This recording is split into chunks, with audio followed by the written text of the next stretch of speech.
Hey, there we are, live and in color and in the flesh through the media airwaves of YouTube and Google Hangouts on air. Thank you for joining me today. My name is Davidson Baker. I am the host of the Bottom Line podcast. And if you happen to be illiterate and couldn't read, you just so stumbled upon the Bottom Line podcast. And I just happen to be your host, Davidson Baker of the Bottom Line podcast. I'm sorry if I annoyed you, but thank you so much for joining me today. I got a really awesome episode today, episode 46, I believe. Me and now I are we looking towards breaking the record for most guest appearances on the podcast? I think so. This would be number 3 from a man, Ben Hertz. Tell everybody how you doing today. I'm doing good, man. Thanks for having me again.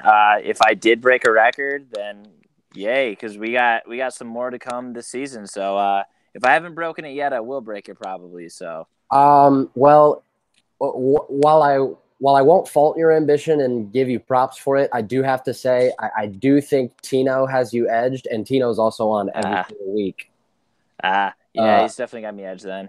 With the college football podcast. But also Tino's been on like multiple times before that, and I know I'll have a couple of repeat guests next week. I think my NBA season preview is going to be with Mr. Tig and B. Raj. That'll be cool. That's a combination. Oh, dude, yeah, I'm looking forward to seeing how it works out. But anyway, getting this shared up on social media. So for those of you listening audio only, and for those of you who subscribe to this podcast and want to thank all of the listeners for now, I get about a couple, like a bi-weekly report on my listens. Like I get a listening report every couple weeks. And I just eclipsed 60 listeners a podcast. It's obviously not too much, but 60 listeners is better than 0 listeners where I was in April. And it's the most listeners per episode I've ever had. So if you're listening to this through your preferred audio device and on your preferred streaming platform, I'd like to thank you if you are one of those people. But I would also be doing you a disservice if I do not do what I also do at the beginning of this podcast, like I do every podcast. If you are not an NFL football fan, you might as well turn it off now. Yep. Because my man Ben Hertz and I are giving out NFL report cards for the first quarter. It works out just like high school, man. You know, you finish out the first quarter and you either get assessed for how much you've sucked balls or how, little you've sucked balls but have still managed to suck some balls along the way.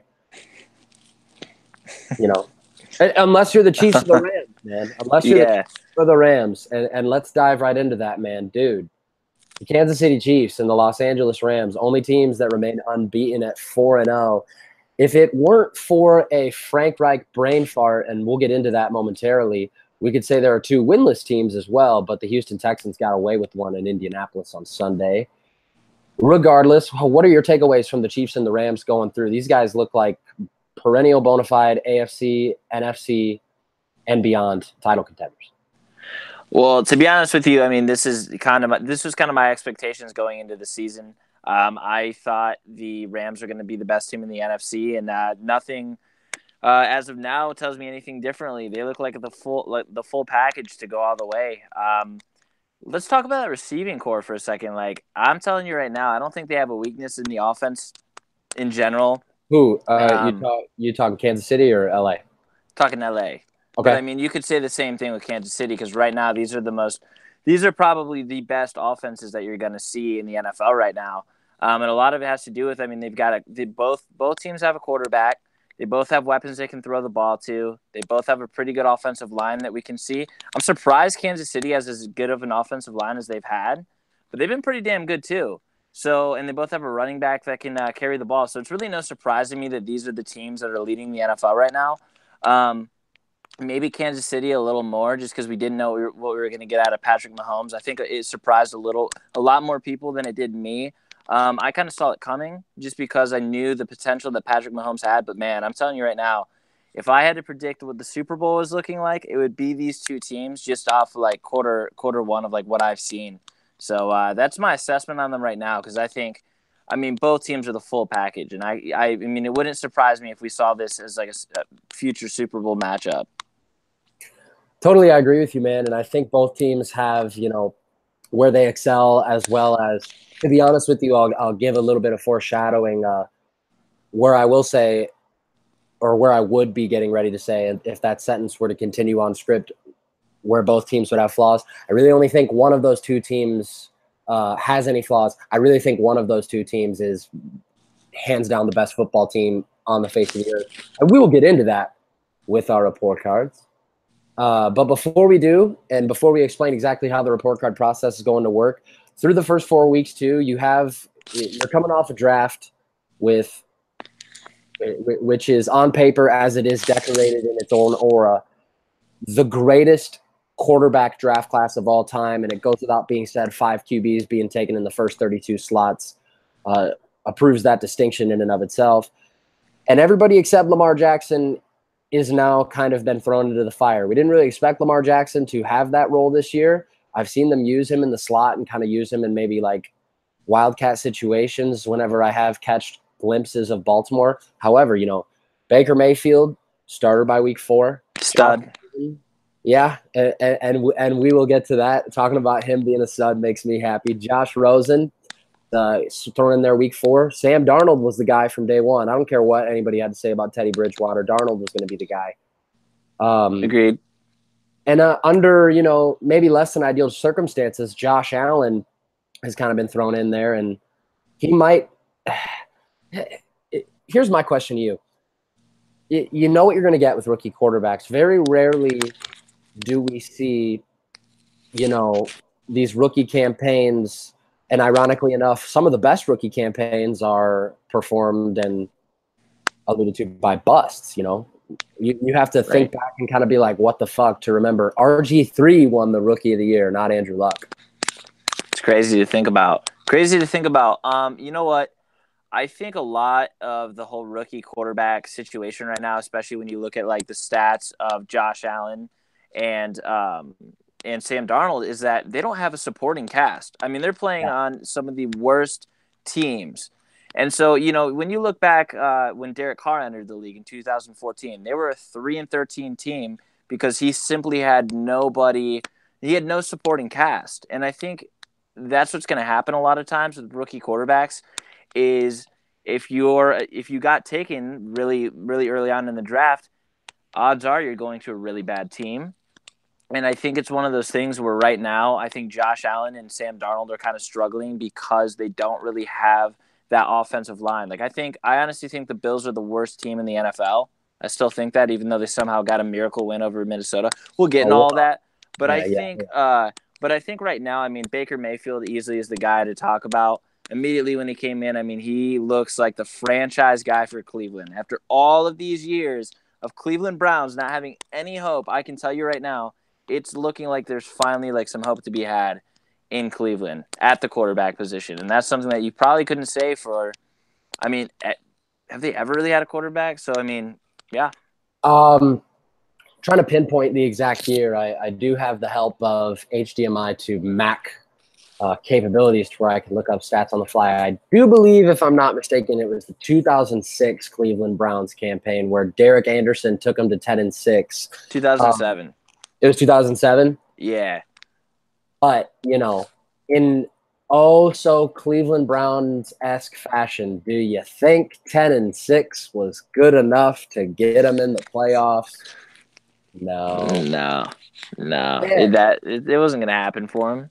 A lot of our friends are Browns fans, man, and we see their demise through, their own binoculars time and time again with shit they say in the group chat and blah, blah, blah, blah, blah. We've seen it for years. We've known people where we live in the state of Ohio. But could you imagine, like, 20 years of not only mediocrity, but 20 years of being completely inferior, and the 1 year you go 10-6, you still can't make the playoffs. You can't do it. And even in 2002, when they went there with the guy they drafted in '99, I don't know why I'm blanking on his name. It's not Eric Crouch or Tim Couch, is it? It was Tim Couch, yeah. So Tim Couch took them to the playoffs, and then they immediately lost to the Steelers. I mean, they finally have hope for once, because I'm even looking at this team, and I'm thinking, with Baker Mayfield at the helm, they could probably win. They could win 8-9 games this year. I mean, they should have won last week. I mean, honestly, what's embarrassing is they were up by 8, and they had the ball with a minute left, and I literally turned the TV off because I thought the Browns won. And then going back, I saw they were in overtime like Heard this 15 story minutes later. before. Yeah, so it's crazy. It's crazy. So I still think they're doomed with bad luck, but we'll see. I mean, rookie quarterbacks concerned. Right now, it's Baker Mayfield who looks the best to me. We obviously haven't seen what Josh Rosen is capable of doing, but other than that, I mean, I would not lose hope this year for Josh Allen and Sam Darnold, because I think, again, these are guys that just got put in a situation where they're not with a good team. And rookie quarterbacks, I mean, look at Jared Goff, for example. So I think in his rookie season. So I think both will be well off. They just have to start building a team around those guys, and they'll be fine. Right, and Jared Goff was kind of stuck in a traditional West Coast offense with a guy that didn't want to get out of his 1999 shoes, which was a foot short of the goal line against the said Rams, was Jeff Fisher when he coached for the Titans in that infamous 1-yard short play at the Super Bowl. Jeff Fisher is a guy, you know, he's at the top of the all-time wins list in the NFL, but he has the most losses in NFL history for a reason. It's not that he's a bad coach, and I really do respect Jeff Fisher as a head coach, but you saw why Jared Goff couldn't succeed in that system, man. I kind of compare it to like Michigan in college football, man. When you have 95-and-a-half-year-old Pep Hamilton calling plays and running halfback stretch 80% of the game, and you're standing and looking at your fans after the game, having only put 23 points on the board, like, what else do you want us to do? I don't know. Maybe get creative. The game is changing, and the NFL more so than a lot of other games. The NBA, I think, could be the only other sport where you could hold to a testament of which sport is like more rapidly becoming into something completely different. And I think Sean McVay being like, you know, the 32-year-old guy coming in, I thought it was a brilliant hire from the moment they did it. He built Kirk Cousins' emergence. Without Sean McVay, there would be no you like that ever. Yeah, agreed. I mean, I definitely think the NFL is evolving. I think they're taking a couple steps back too with the what's up with these rushing the passer penalties that we're getting. Like, these are I mean, I'm not gonna lie to you. I think some of these calls are absolute asinine. Like, I think they're just bad calls. I don't want to get too much into it just because we do have a lot to discuss. However, it's an issue. And when you have to send out, here are things you don't normally see. Here are things you don't normally see in major North American sports. There's 3 things you don't see from the governing bodies, talking about the Roger Goodells and the Adam Silvers and that piece of shit Gary Bettman, the commissioner of the NHL. He's the worst out of all of them. And Bud Selig and Rob Manfred in baseball did a pretty good job of it for a while and still do. But here's 3 things you'll never see from the hierarchy of any professional anything in sports in North America. Number 1, you will never see that said group of power admit that they're wrong. Number 2, you will never see them kind of what's the words I'm looking for? Take their foots off. If they make a rule change, it's very seldom that you see them take their foot off the gas pedal. And also, you will never see them duck in the face of adversity. The NFL realistically didn't flinch when Colin Kaepernick was on a knee. You know, there are many layers and pieces and steps and moving parts to getting an issue resolved, especially in not only major North American sports, but the most profitable one in the NFL. And for them to send out referendums to the referees where they can alter this roughing the passer rule and maybe be like, oh, okay, maybe we should like take a look at it. It speaks volumes, man. I mean, I don't really think they knew what they were getting into in the offseason when they approved these changes. And I think Clay Matthews is the one that's had it to his expense the most. And he probably got a fat fine for what he said in the locker room after the game against Washington. Oh, no doubt he probably did. I mean, it's an issue. Talking on an issue that I know we were going to speak on anyway is these ties, man. I'm going to tell you right now. I don't think there's the next segment. Very good. I don't think there's anything that's more of a slap in the face than a tie. You know, I mean, we experienced this in high school when our hockey team went to the state championship game and went into 7 overtimes, and then it ended in a tie. Hey, man, if I may, I will never go the lengths to say any high school sporting event ever has any type of extremity that can outdo the NFL, that game is a very, very special, exemplary case. Right. We stood there the whole time and watched 7 overtimes, and there was still no winner. Yeah. You know what I'm saying? Yeah, no, it's crazy, and it's just like it's hard to see that, especially when you know I watched the Cleveland and Steelers game live, and just watching how that went down. I mean, you hate to see it. You know, one of those teams deserved to win, and when you just look at the tie column, it's just like, I mean, imagine being a Cleveland Browns fan and you end your losing streak with a tie. Like, you know, you're not going to go 0-16 because you literally broke your streak with a tie. Like, I mean, that's honestly Cleveland to happen. But the thing is I don't think ties should be a thing in the NFL. Like, I don't agree with them. I don't think they should exist.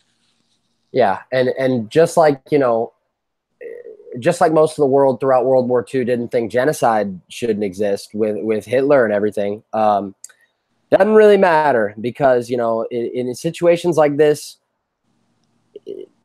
the coherent and the logical sound is obviously do away with ties. It's simple. And another thing that before we go, we'll dive right into the report cards. Here's the last issue I have. Ties are a problem. And the last thing I'll say about the ties is you do realize we are a Drew Brees once in a million year spin move against the Falcons and a boneheaded Frank Reich go for it on 4th and 4 play call away from possibly having a tie once a week. Those games were both late. Did you watch Indianapolis and Houston last week? Did you see how that game ended? Oh, yeah. I watched. What was he doing? I don't really know. I think in that division he was trying to be competitive. I think he was trying to win the game. I mean it makes sense when you're thinking about the Indianapolis Colts, a team that's going to have to play from behind a lot, a team where you can't really rely on their defense. I don't agree with the play call. With all that being said, I don't think they did the right move. But what I'm saying is like it makes sense because of the team, because obviously you're going to be playing from behind. But like I mean that it does show that you really don't have any confidence in your defense. That's what it shows. That's what it shows. It also shows you don't have any confidence in the whole team, man. I mean, you want to just like be like, oh, our defense isn't going to stop them anyway, and this season's kind of down the toilet already in week 4. Let's just go for it in our own territory.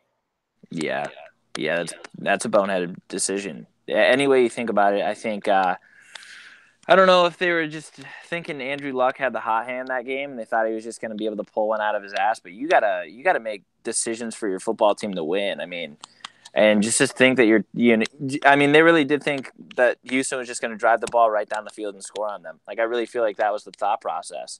So I don't know. My man, there was like no time left. So that makes it a little more understandable on the Colts standpoint because it's like, there's no time left. You go for it. You don't get it, whatever. If you get it, great.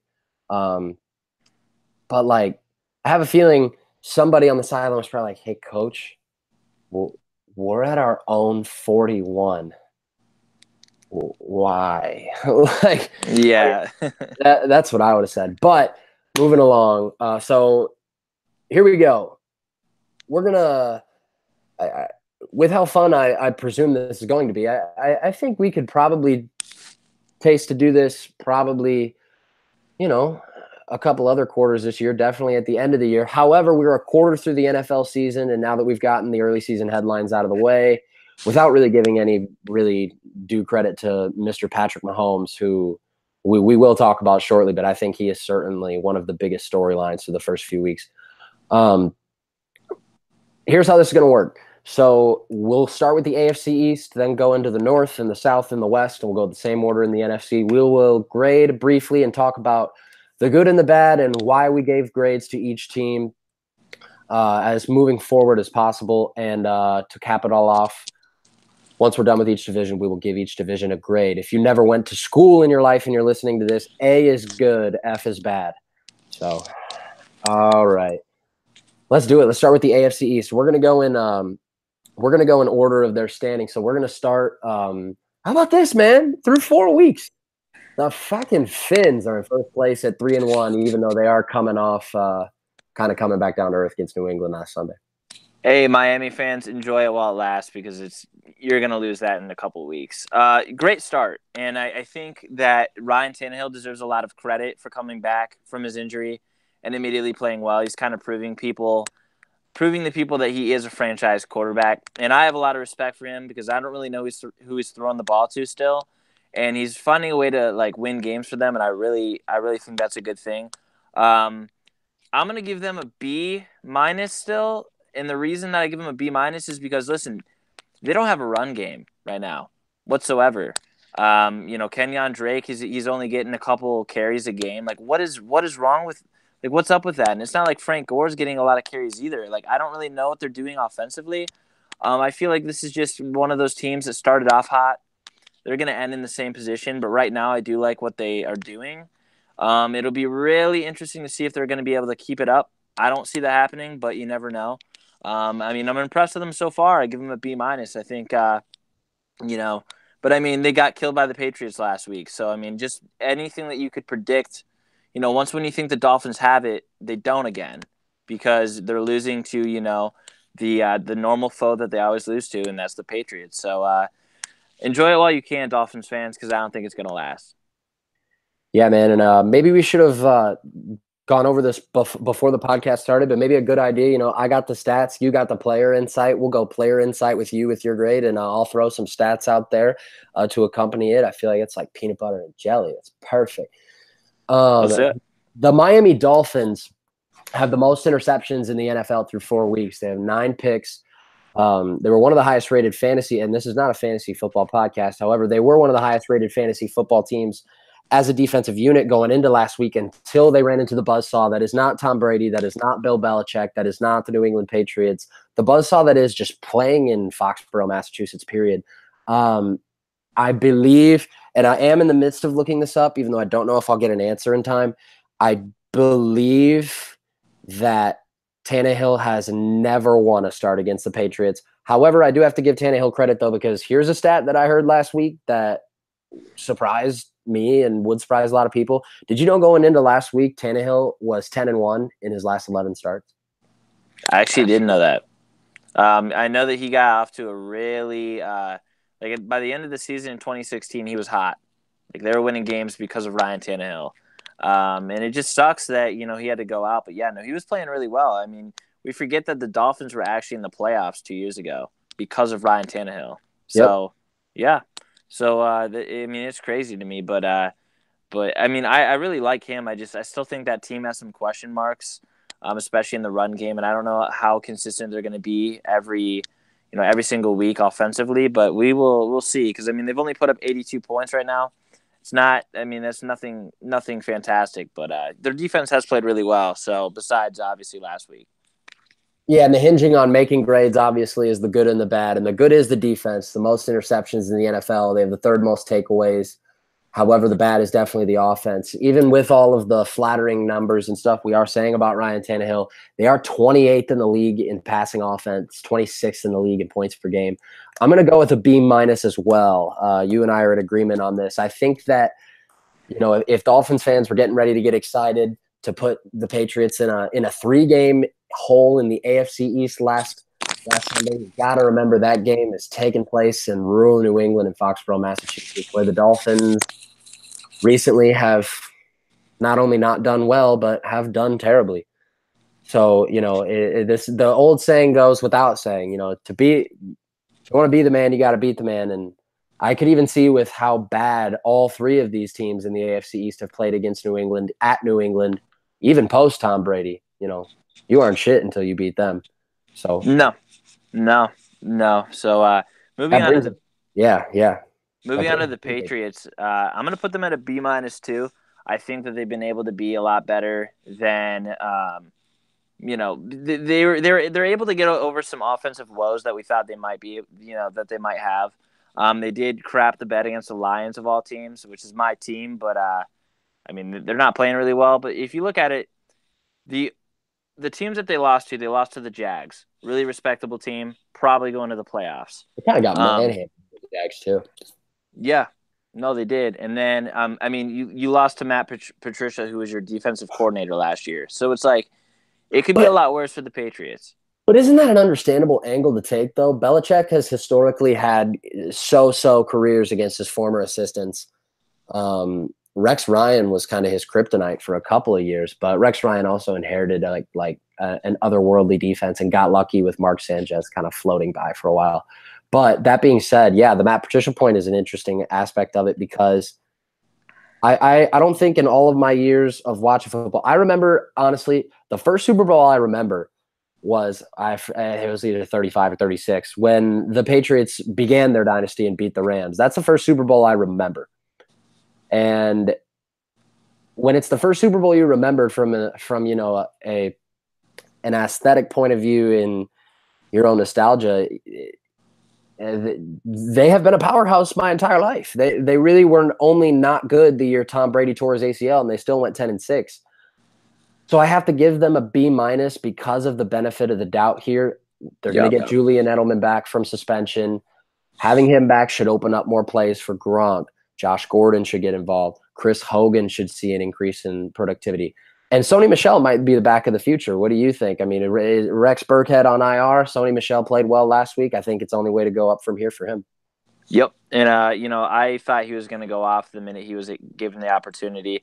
I don't think there's anyone else in that backfield who's really going to be able to step up other than Sony Michel. So I think it's his to win. And I mean, it's just like what we've seen in the past. The Patriots lose a couple games at the beginning of the season, and everyone's like, oh, no, this is the year that Tom Brady's going to fall off a cliff. I will say this. He doesn't really have a really hard division to compete against. I mean, when you look at these other teams.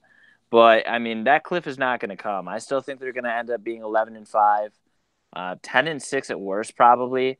I mean, not a great start to the season, but, one thing that I actually read on ESPN is that the Patriots always play better in the wintertime. Like, they always play better in that last quarter of the season, and then they obviously do really well in the postseason. So it'll be interesting to see what they do, but I'm not worried about them at all. Who, New England? Yeah. Understandable. And what was your grade for them? B-. B-. All right. We're in unanimous agreement so far. Now let's move on to more depressing pastures. I think it's really oh man. We'll get to the Bills in a second, but at least Sam Darnold and company in week 1. I mean, that had to be a fluke, right? Like, you're watching that probably as a Lions fan, and they get the pick 6, and it's on his very first throw of his career, and then they kind of coast through that whole game, and ever since, not good. Well, yeah, no, they haven't played well. Well, the other thing is that a lot of people forget when they did blow out the Lions. The Lions are 32nd in rush defense right now, and I knew they were going to be bad going into it. Like, I knew they were going to be trash. And Isaiah Crowell blew up that game. So, also while Sam Darnold did play well, I mean, you're going against the worst offensive line. Like, if you have Isaiah Crowell running circles over your defense, like, you have a problem. I just don't.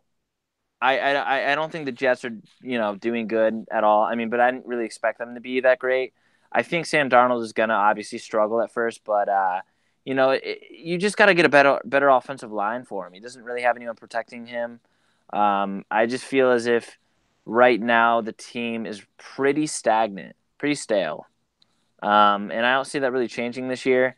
So right now, I mean, while they did go off to a really hot start, now you start to see when you're playing against better defenses, when you're actually outmatched, because I don't think the Lions are going to be great this year. I'm still going to give them a D. I don't think they're playing that well. If you want to back some statistics with that, feel free to. On what side of the ball? You said defense? Or just on both sides of the ball for the Jets. Right. And I have stats pretty much backed up for every team on both ends with that in mind.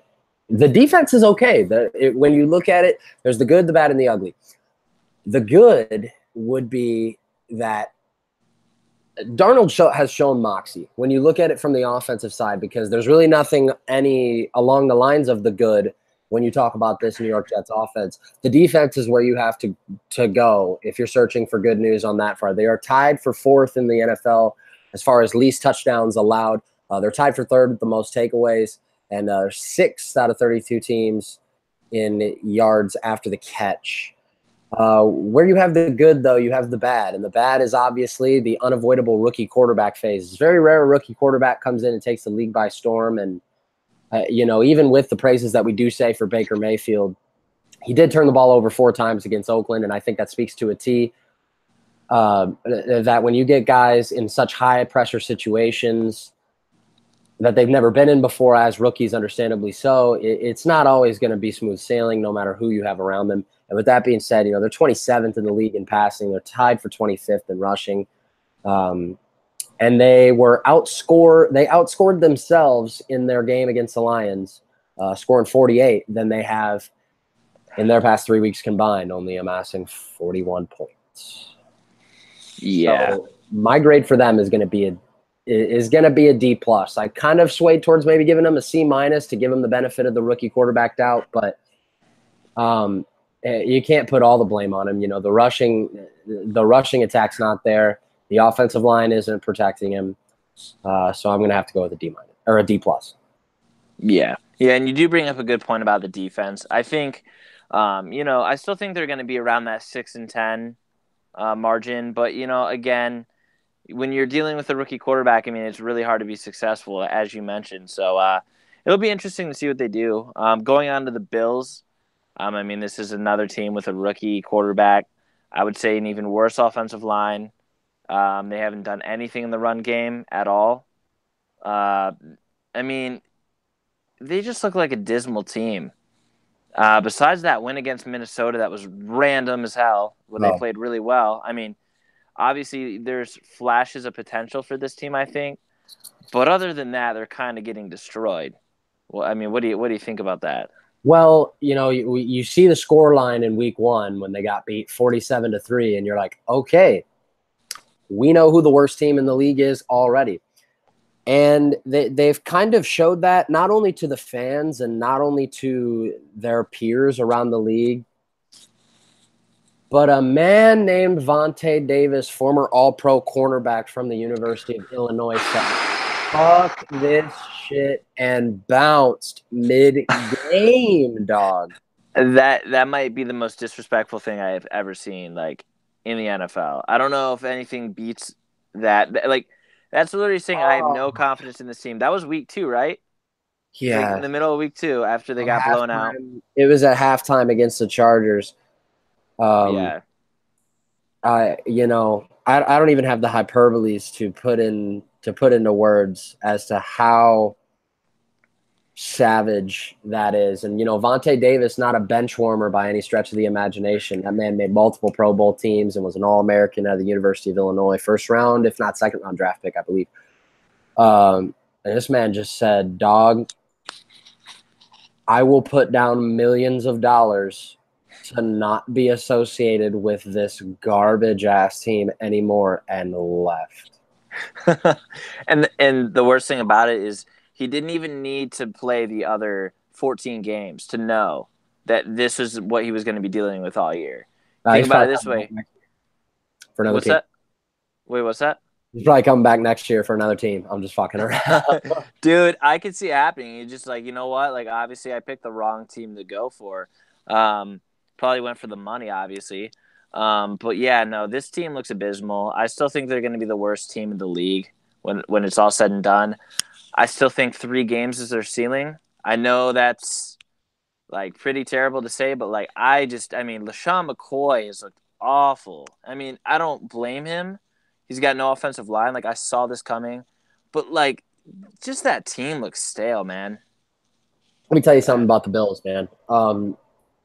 When they beat Minnesota, I don't know if you remember. I sent in the group chat the second that line opened. It was Minnesota +7. It was Minnesota -17. And I sent in the group chat, I don't know if you saw it or not, but I distinctly remember I sent in the group chat, dog, Buffalo is 17-point underdogs, and we're only 2 weeks in the season.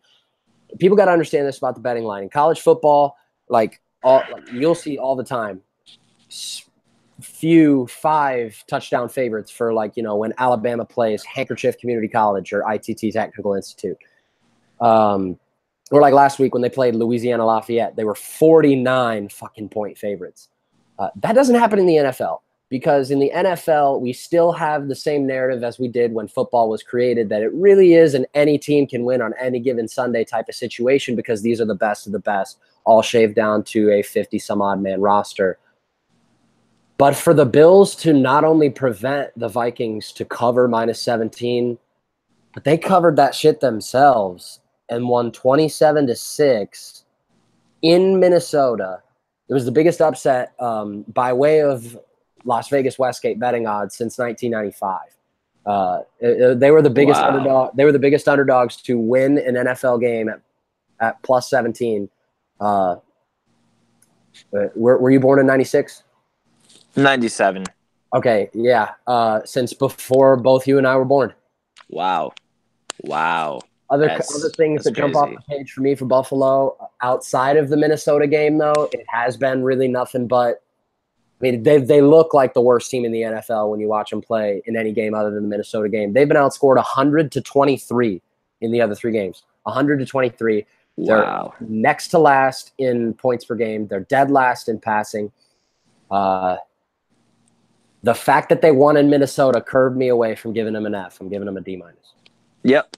And I'm going to literally exactly what you say.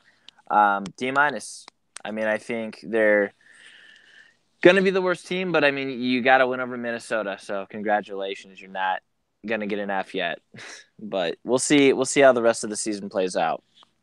And on to the North we go. 2-way tie for first and a 2-way tie for last. And I'll tell you, the Cincinnati Bengals, we'll start with them. It's a 3-1 and suffering their only setback in a tough game against Carolina, which I think presented a lot of bad matchups for them. They are 4th in the league in scoring, though. They've got new options emerging, such as Tyler Boyd, who a lot of people didn't have on their radars this year. Really gruesome, literally and figuratively, loss for that offense last Sunday with Tyler Eifert going down. But Andy Dalton, man, I don't know if I can pinpoint any time in Andy Dalton's career where he's been playing football as good as he is right now. I would agree with you. Going into the summer, I predicted this team to tank completely. Like, I thought this was going to be one of the worst teams in the NFL, just because we've seen the same old from them. Same head coach, same roster that you just don't really fall in love with. But I got to tell you, they are playing really, really well. They're looking like a playoff team. I mean, that offense is looking good. I mean, I know Tyler Eifert. I mean, he really can't catch a break besides in his leg. But I mean, but like, I mean, okay, I had to do that one. I would have done it too if I would have thought of it. That's an air high five on that one. Yeah. So like, I mean, the Bengals are looking great. I'm gonna give them an A- because I did not see this coming. And I think they, now looking at it, if they keep playing the way that they're playing, and Andy Dalton's playing as good as he's playing, he's got weapons to throw to. I mean, I know Tyler Eifert's gone now, but they can still do it. I mean, I'm going to give them an A- right now, and they're looking like they're on the playoff border. I mean, there's a lot to go, though. There's a lot to go. Oh, yeah. Everything that's presented to me on a piece of paper that regards the Cincinnati Bengals should show me to have no other choice than to give them an A- or an A for the first quarter. 3-1, man, and for them to not only look at how far this offense has come. I forget the guy's name, but I know they have a new offensive coordinator. His name's I think his last name's Day or something. Since last year, when they fired their offensive coordinator in the middle of last year. His name also skips me right now as well. But since they hired the new offensive coordinator, I think Matt Berry said this is just me trying to remember off pure memory and not looking at any stats. I think Matt Berry said on his fantasy show that he has the 3rd most passing touchdowns in the NFL since, what was it, like week 6 or 7 last year? That's a pretty elite company, man, in a quarterback-centrified league. Here's where I can't give them anything higher than a B, though. I have to give them a B. 3-1 is nice. Beating Atlanta in Atlanta is not easy. And not only did they do that, he went toe-to-toe in a shootout with Matt Ryan in Matt Ryan's building and still beat him. That's all impressive. Mm-hmm. However, 29th in the NFL in total defense, 29th in the NFL in first downs allowed, 24th in the NFL in points allowed per game. They're giving up 28 points a game. You know, they could have won that game by a touchdown or more against Atlanta and wouldn't have even needed to be in the situation where they needed a late score if they could get some stops on the defensive side of the ball. And that's why I'm going to give them a B and move on to the team I'm a lot higher on in this division. Boy, I think Baltimore is a team nobody wants to see in the AFC playoffs, man. Outside of the Rams, because we know Kansas City's good because of their offense, right? We know that New Orleans is good because of their offense, right? Right. Outside of the Rams, I don't know if there is a more completely balanced team that really not only does everything well, but doesn't really do anything bad outside of running the ball, which is where the Rams would obviously have the edge if you compared the two side by side. But Baltimore's good. They are very, very good. What are your takes on Baltimore through 4 weeks? I knew they were going to be good. I think that right now they're playing probably at the best that they're going to play. I mean, they're a complete team. I think they're also a playoff. I mean, they could win the division. Joe Flacco's looking really good. It's looking like he's playing with a fire under his ass, like almost as if they're not even going to get rid of him next year kind of deal. I mean, if he plays the way he's playing, I don't know why you'd get rid of him quite yet. They're playing really well. They're playing really well. You're right. I mean, the only thing that they're really missing right now is a run game. That can easily be fixed. I mean, I don't know. I'm liking them a lot right now. I would also give them an A-. I think that they're a team to look out for too. I still think it's going to come down to Cincinnati, Baltimore, and I think Pittsburgh's going to obviously have a little bit of a surge. Other than that, I mean, I think the division's wide open. But yeah, no, Baltimore's playing really well. Yeah, they really are, man. And a guy that I think is kind of an unsung hero on that team might be free safety Eric Weddle. Man, he spent so many years in San Diego anchoring that defense as a real team leader. And, man, he looks like he hasn't missed a beat since moving over to Baltimore last year and this year. He looks phenomenal. Again, for me, the bad is obviously running the ball. You know, Alex Collins and Buck Allen, you know, isn't the biggest two-headed monster in the world. They are 24th in the league in rushing, and they are next to dead last, 31st in the league in yards per carry. They're only averaging a measly 3 yards a carry. So I am going to give them an A-. But as I said, I don't think outside of the LA Rams, that there is a more balanced team in the NFL right now than the Baltimore Ravens. So let's move on to the good stuff. And we'll start with the Browns. You got that hickey on your record with a tie. You got 2 losses.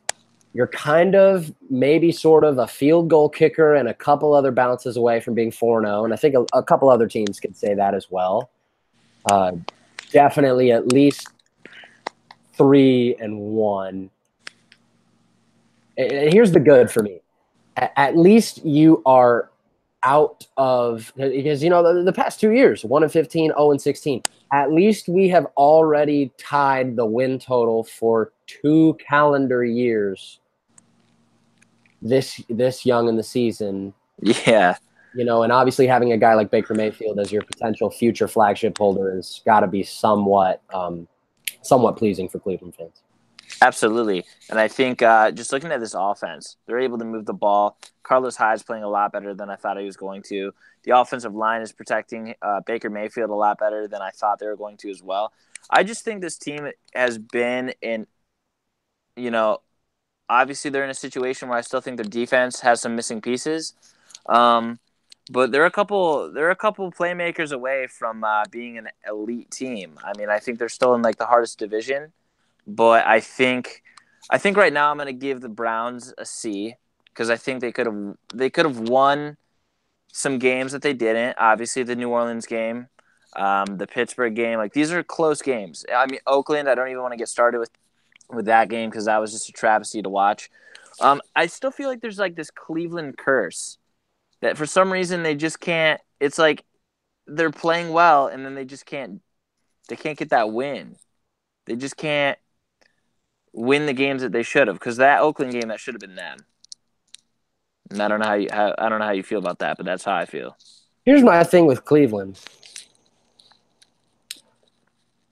When we watched them for the first couple of weeks, and a lot of people were putting a lot of investments into their 6 takeaway game against the Steelers. It was rainy and cold and not football playing perfect weather, which, these guys are pros. You got to take that in stride. But also, man,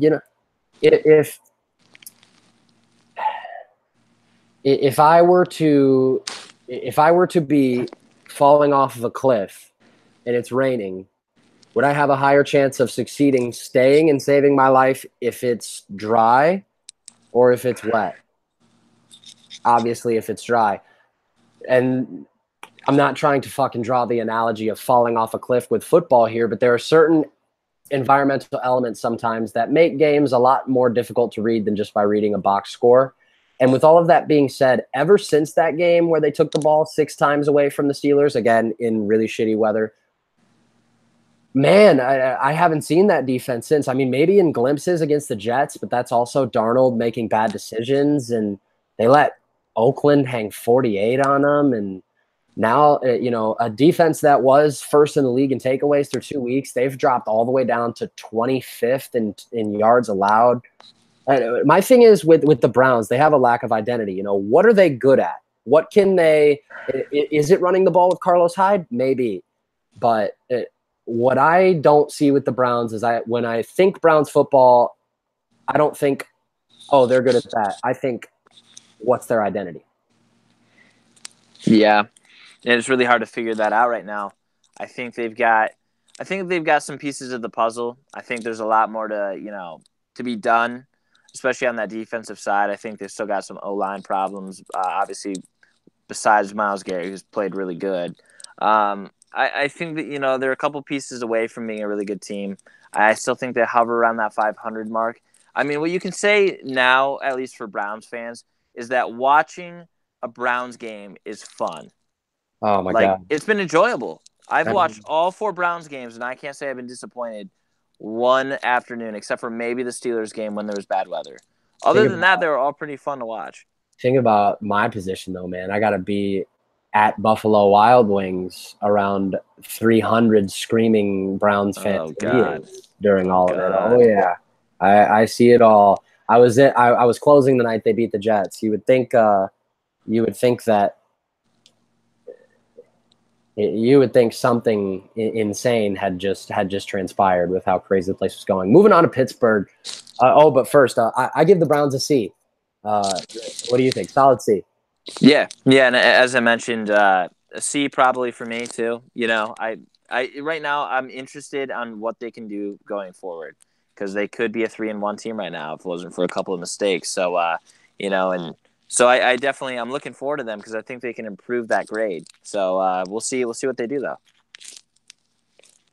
Moving along, we'll give our divisional grades probably towards the end in a rapid fire fashion. Let's move along to the AFC South. This is an incredibly interesting division. Also, like its AFC North counterpart, 2 teams identical records at the top and 2 teams at the bottom with the same. Yeah, what's up? Yeah, Mike Vrabel. Hey, man. Hold that thought, because I have it in my notes. There are actually a few parts of my notes for this podcast where it completely alludes to the podcast you, Jordan, and I did, where either we called it or did not so call it. Here's where I did not so call it. I did not see the Titans being 3-1 through 4 weeks, coming off wins against the Jaguars and the defending champion Philadelphia Eagles. That's where I did not call it. However, where I called it right on the button. Remember when I said that I could not see the Tennessee, and their defense has been great. They're ranked 6th in scoring defense. They kind of have a new identity as this defensive juggernaut now, and Vrabel gives them this swagger. But what did I say about what that's going to do to their offense? They're not going to do a lot. They haven't done anything. 28th in points per game, 27th in passing yards, 26th in total offense, and 25th in yards per carry. I think this team's established an identity. I think they want to hit you in the mouth. They want to win 13-10 and get out of there and move on to the next week. Do I think that's going to be the best philosophy to win you a Super Bowl with Marcus Mariota as a quarterback? No, I don't.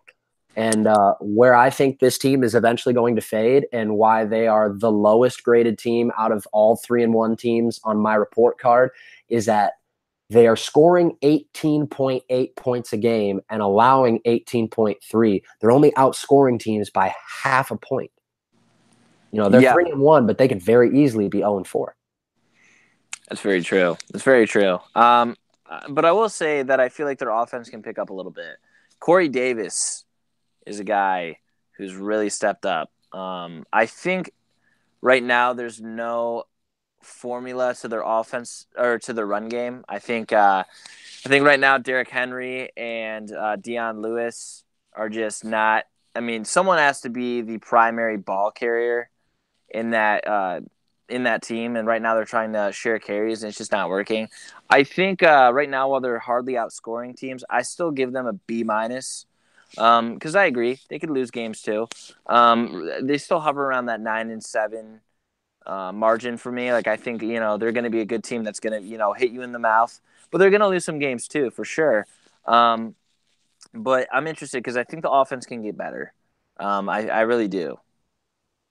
Fair enough. Did you realize we skipped the Steelers?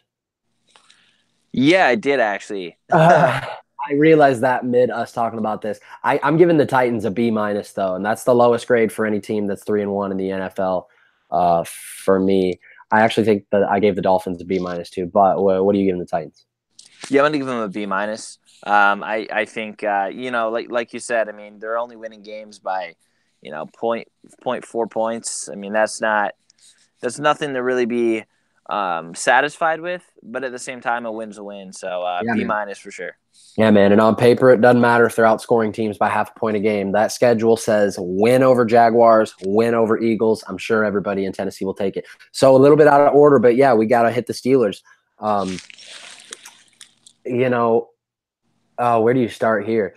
This is when the Patriots thought that they could set the bar for what the hell is going on for their own fan base, Pittsburgh had to one-up them, man.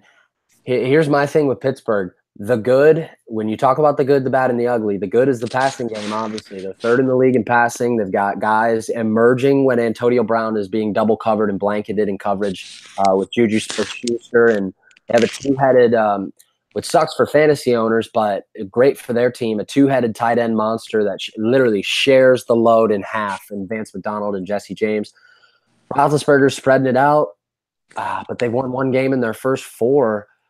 And I think the bad has to be their defense, obviously. It's really, really been bad. 26th in total scoring, 30th in total defense, 29th in stopping the pass. And obviously the ugly is the lacking of Le'Veon Bell. 100%. Yeah. I mean, just watching the Kansas City game, their defense is getting shredded. They're still doing good in the pass game, but, I mean, you need Le'Veon Bell back. You need to do something about that secondary because they're getting destroyed.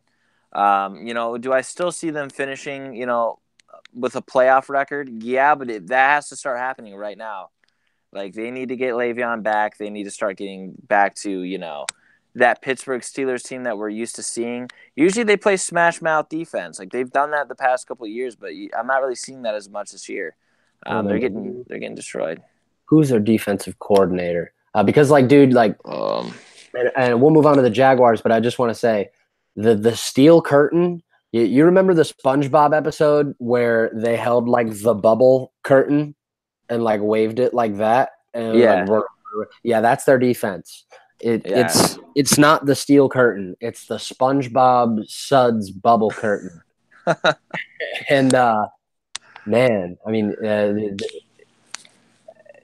it's almost comical too. Last thing I'll say about them, to the point that they really were willing to let Le'Veon hold out as long as he did, and really thought they could come into this season with as easy of a schedule on paper as they had to the first 4 weeks and stick it to him by going 3-1 and being like, ha, we don't need you. Yeah, they're 29th in running the ball. So, yikes. On to Jacksonville. And for me, I'm giving him a D plus. I'm not really giving him the benefit of the doubt of not having Le'Veon, man. The defense is atrocious. They really just pass the ball and that's it. Yeah, I'm gonna be a little more lenient than you. I'm gonna go C minus, just because of what they've been able to do on the offensive side of the ball. James Conner's been able to be relevant, except for last week. Did not have a good game. I mean, they obviously need him back, but I still think the offense has been putting up enough points to say that this isn't a team that is playing terrible. But again, I mean, that defense, they need to do something about it. So, yeah, moving on to the Jaguars. This is a team, again, that looks like a 12-4 team. Blake Bortles is playing really, really well. Again, I have always been a Blake Bortles fan.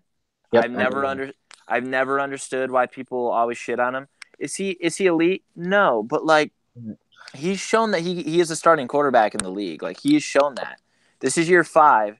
This is his year to actually prove that like he can lead a really good team to a really good record for the second year in a row, and I think he's going to do that.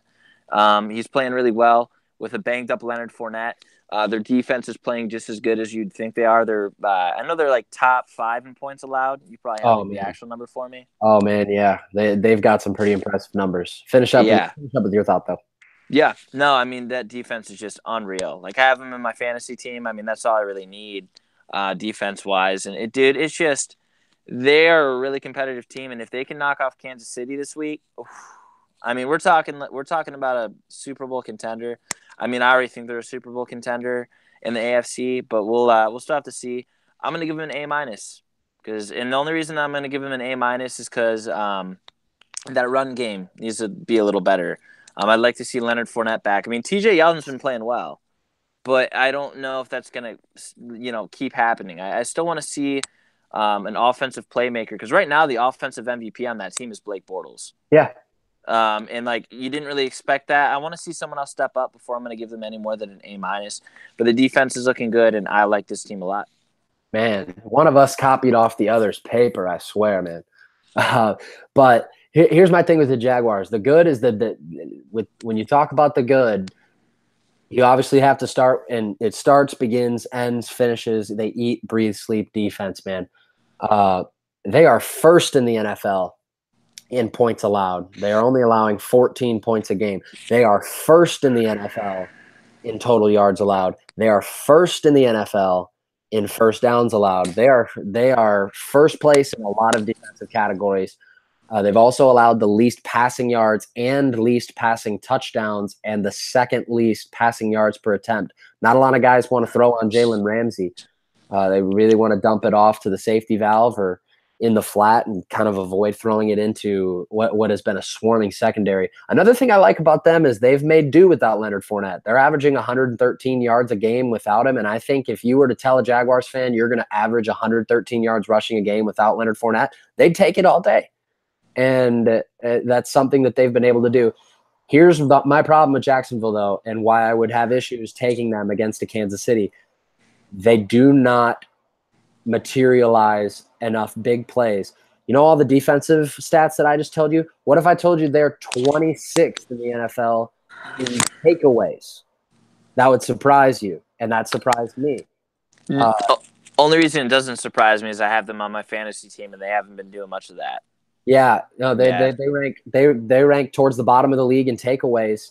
They're getting stops, but they're not taking the ball away from people. Not only that, while I did give praise to them on the ground as far as yardage is concerned, only 1 touchdown rushing through 4 weeks, which ranks 27th. And they're also 23rd in points per game. I think this is a much more upgraded version of Tennessee, but with a much better defense and a much more stable offense. I'm going to have to give them an A- as well. They got a really interesting game on Sunday against Kansas City, which I think is one of the 3 biggest and most interesting games of the year.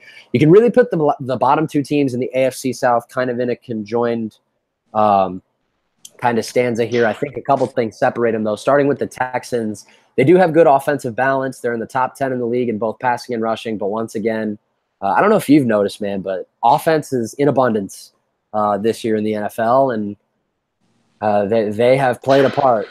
on defense in that. They are near the bottom of the league in points allowed and passing defense. And if Frank Reich did not go for it on that fourth down, there's a great chance they're 0-3-1 right now. Yeah. And, the one thing that I remember telling you on our fantasy podcast is, a defense that you want to stay away from is Houston, because I didn't really see what was going to change, like what they did in the secondary that was really going to wow you. What they did for the defensive tackle position. I just feel like they haven't really done anything. And then when you look at that offensive line, I think they're one of the worst in the league. The running game is just atrocious. I knew Lamar Miller was just not going to be great. So I think, yeah, that's true. So like, I also think like with Deshaun Watson, like he's starting to get into that Deshaun Watson that we saw last year. I think they'll be okay. But I'm going to say this right now. They got to start winning games, because you're right. They were about to lose that game against Indianapolis, and that would have now looked good starting off 0-4. I'm going to give them a D+. You could even be worse. Copying off my shit. Yeah, is that where you're going to go? Yeah, man. Dude. We're neck and neck. Yeah, man. This is a team that I thought was going to, take the NFL by storm, and they're not doing that. I mean, if you hardly can get a win against Indianapolis, which in my opinion has the 31st, they're 31st in roster, in my opinion. I mean, it's not good. It's not good, and you hardly beat them. They need to step it up, but we'll see what they can do. Here's what I don't understand, and obviously, as you can tell and many other people can tell, I'm super into sports, obviously, but one aspect of sports that I absolutely am in a trance about at times is the sports gambling aspect of it, and the betting lines and the money line and the over-unders. That shit all fascinates me, and I get really into all of it. How the Houston Texans continue week in, week out to be favored by Vegas blows my mind. They were favored against the Giants. They were favored against the Giants. They were favored against the Titans. They obviously weren't favored against the Patriots. They're favored again this week at home against Dallas. And not only are they favored, they're getting 3. If you're listening to this right now and you have money to burn on Bovada.com, put that money on Dallas +3 at Houston. Because that one and Green Bay -1 at Detroit are my 2 money balls of the week. Though that and also Denver is the underdog against the Jets on Sunday. That almost feels like a trap. I don't understand it. But all of that being said, I got to give Houston a D+. And moving on to, you ever have one of those situations where you're like, here's the good news, and then you say the good news, and then there's just so much bad news after that. And I already know what you're going to say. The good news is Andrew Luck looks good. He's healthy, really. I mean, with his injury and the uncertainty of his arm and everything for a while, and dude, a lot of people were like whispering around like, dude, what if this guy is never going to be the same? Let's be honest, through 4 games, he doesn't look like the week in, week out Andrew Luck we've come accustomed to seeing. Last week he looked like that. Week 1 he probably looked like that. But Andrew Luck's healthy, and that's good. Problem is everything else, and I mean everything else, is not good. Nope. It's not good. Yeah, I think that I mean, you could give me the statistics on it, but I know it's already going to be awful.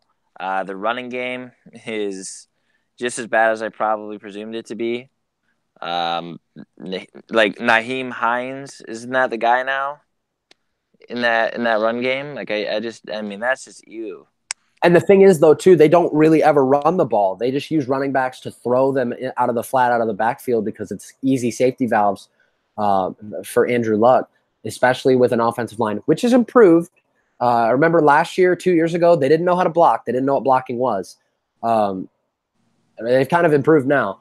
I mean, to be honest with you, man, they're up there with the Bills and the Cardinals as far as the biggest messes in the NFL. They're going into the game with the Patriots tonight. I think I read somewhere that they have so many players injured that there are way more at a extremely high level than normal level of practice squad guys that might not only dress but get on the field. Like there's no T.Y. Hilton, there's no Marlon Mack, 2 offensive linemen out, starting linebacker out. Yeah, they're in trouble tonight going to Foxborough. Moving on, AFC West. I gave them a D- though. The fact that they beat the Redskins somehow in Washington by 2 touchdowns. Yeah, I give them a D-. I go D- too, and they get a passing grade because of Andrew Luck. That's it. So moving on, Kansas City obviously for the AFC West. I'm gonna go. I understand that they're getting gashed on defense. I don't know where they rank in terms of passing, but I know they're getting destroyed. Am I right about that? Next to last place in the NFL in pass defense. Yep. So they're getting destroyed on defense. I'm still going to give them an A- because, dude, I'm going to tell you right now. Before the season started, I said Patrick Mahomes. Look out for Patrick Mahomes. I'm telling you what, he's going to play at a Pro Bowl caliber level. I predicted over 30 touchdowns. He's already almost halfway there. He reminds me of the next. He reminds me of the next big guy. So, yeah, no, it's crazy. You know what I see when I watch Patrick Mahomes play, dude? It's like Brett Favre and Aaron Rodgers somehow, some way, the DNA of Aaron Rodgers and Brett Favre somehow conceptualized itself into Patrick Mahomes' body, dude. I mean, here's the thing.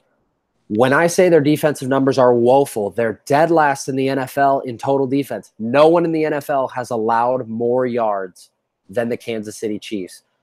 No one in the NFL has allowed more first downs on defense than the Kansas City Chiefs. Only one team in the NFL, being the Buffalo Bills, have allowed more of an attack through the air. And I'm giving them a slap solid A because Patrick Mahomes has impressed me that much.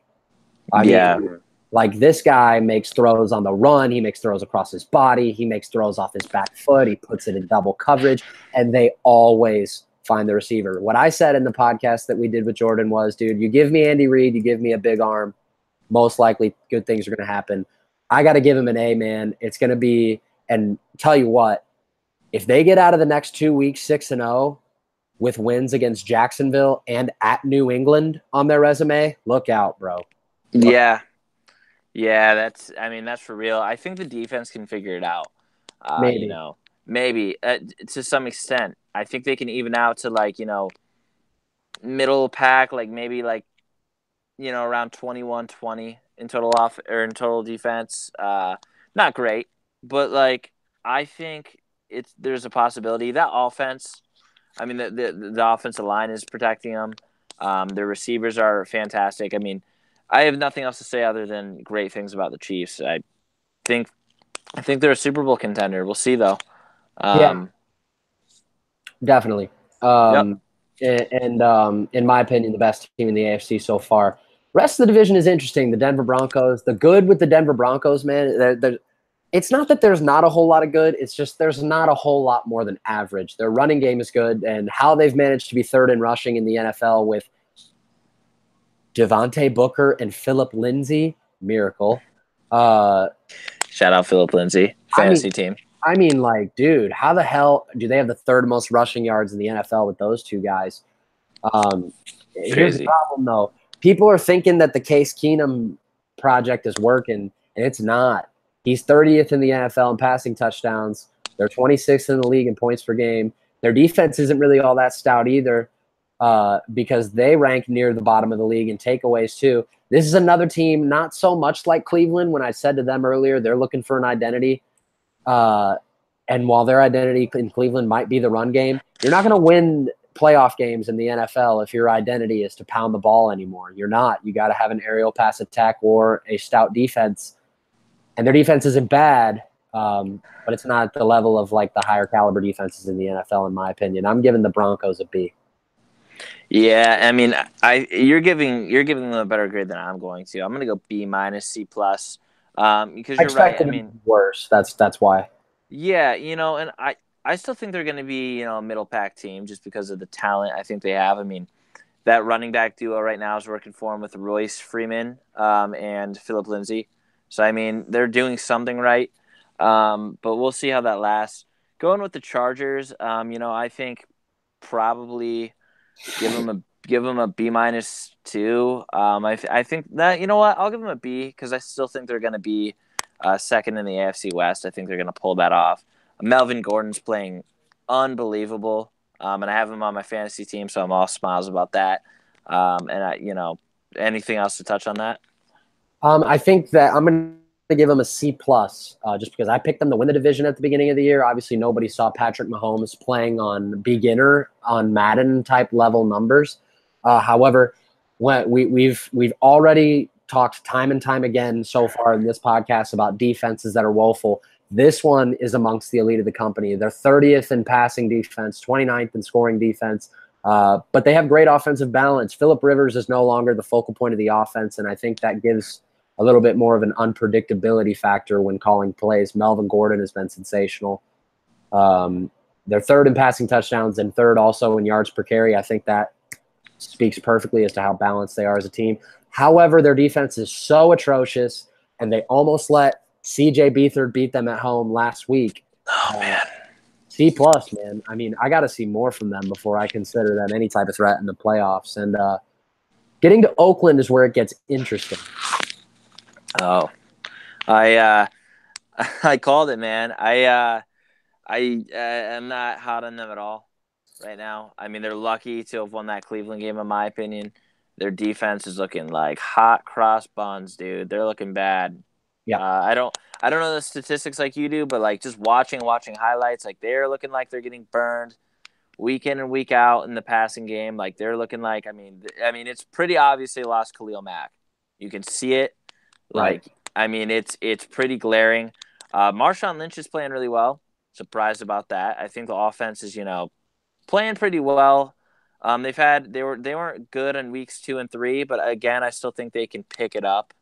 But yeah, right now I'm going to give the Raiders a D+. Okay. Here's the thing with Oakland. The good is the passing game, and that's about it. They kind of remind me a lot of they remind me of Pittsburgh without the talent on the roster that Pittsburgh has.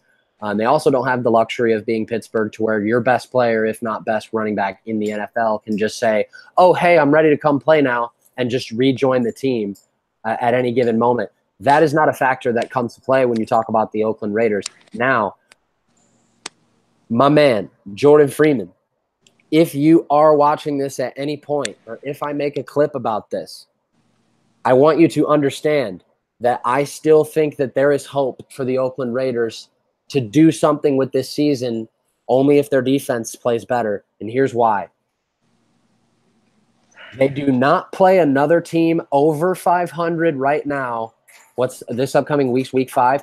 They do not have a game scheduled against a team that is over 500 right now until week 12. Wow. Their next 6 games, the Chargers 2-2, so 500. They're at LA, then they come home to play Seattle, who's been terrible on the road. Then they have a bye. Then they have the Colts. Then they have the 49ers. Then they have the Chargers at home, and then they have the Cardinals at home.